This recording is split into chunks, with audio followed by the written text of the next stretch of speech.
નમસ્કાર સનાતની ભાઈઓ બહેનો અને વડીલો, આધ્યાત્મની દુનિયામાં આપ સર્વેનું ખૂબ ખૂબ સ્વાગત છે.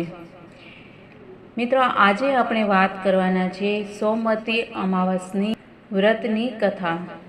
ખૂબ પવિત્ર અને સૌભાગ્ય આપનારું સોમવતી અમાવસ્યાની કથા. એક ગરીબ બ્રાહ્મણ પરિવાર હતું. એ પરિવારમાં પતિ પત્નીના સિવાય એક પુત્રી પણ હતી. એ પુત્રી ધીમે ધીમે મોટી થવા લાગી. એ પુત્રીમાં સમય અને વધતી ઉંમર સાથે બધા સ્ત્રીઓના ગુણોનો વિકાસ થઈ રહ્યો હતો. એ છોકરી સુંદર, સંસ્કારવાન અને ગુણવાન હતી, પણ ગરીબ હોવાને કારણે એમનું લગ્ન થઈ રહ્યું નહીં હતું. એક દિવસ એ બ્રાહ્મણના ઘરે એક સાધુ મહારાજ આવ્યા અને તે કન્યાના સેવાભાવથી ખૂબ પ્રભાવિત થયા. કન્યાને લાંબી ઉંમરના આશીર્વાદ આપતા સાધુએ કહ્યું કે આ કન્યાની હથેળીમાં લગ્ન માટે કોઈ રેખા જ નથી. ત્યારે દંપતીએ સાધુથી ઉપાય પૂછ્યો કે કન્યા એવું શું કરે કે એમના હાથમાં લગ્નના યોગ બની જાય. સાધુ થોડીવાર વિચાર કર્યા પછી અંતરદ્રષ્ટિથી ધ્યાન કરી અને જણાવ્યું કે થોડે દૂર એક ગામમાં એક સોના નામની ધોબણ એક મહિલા એમના દીકરા અને વહુ સાથે રહે છે, જે ખૂબ જ આચાર વિચાર અને સંસ્કાર સંપન્ન અને પતિવ્રતા છે. જો એ કન્યા એમની સેવા કરે અને એ મહિલા એમને એમના માથાનું સિંદૂર લગાવી દે, એ પછી એ કન્યાના લગ્ન થાય તો એ કન્યાના વૈધવ્ય યોગ મટી શકે છે. સાધુએ એ પણ કહ્યું કે મહિલા ક્યાંય આવતી જતી નથી. આ વાત સાંભળી અને બ્રાહ્મણે એમની દીકરીથી ધોબણની સેવા કરવાની વાત કહી.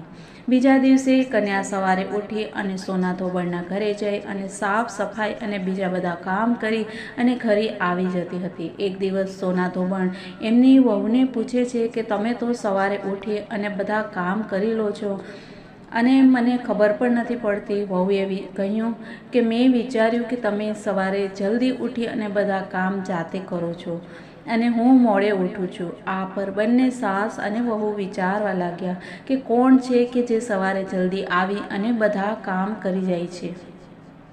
ઘણા દિવસો પછી ધોબણે જોયું કે એક કન્યા અંધારામાં ઘરે આવે છે અને બધા કામ કર્યા પછી એ જતી રહે છે.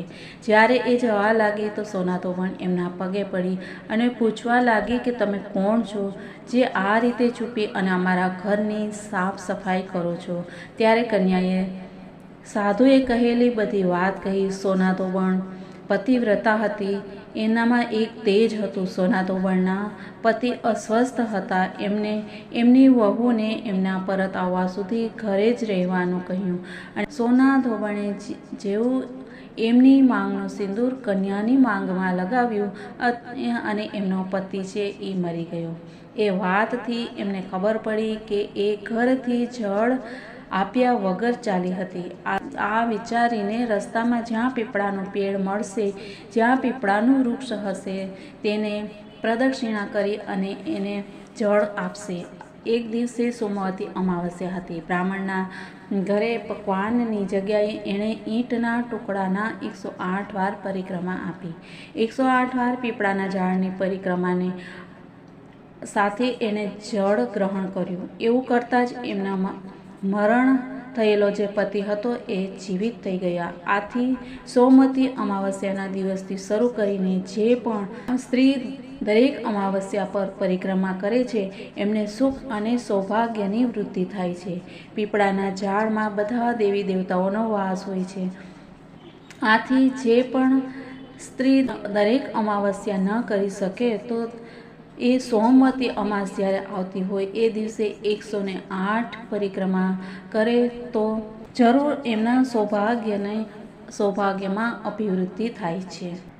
અને એ પ્રચલિત પરંપરા છે કે પહેલી સોમવતી અમાવસ્યાના દિવસે ધાન, પાન, હળદર, સિંદૂર અને સોપારીની પરિક્રમા અપાય છે.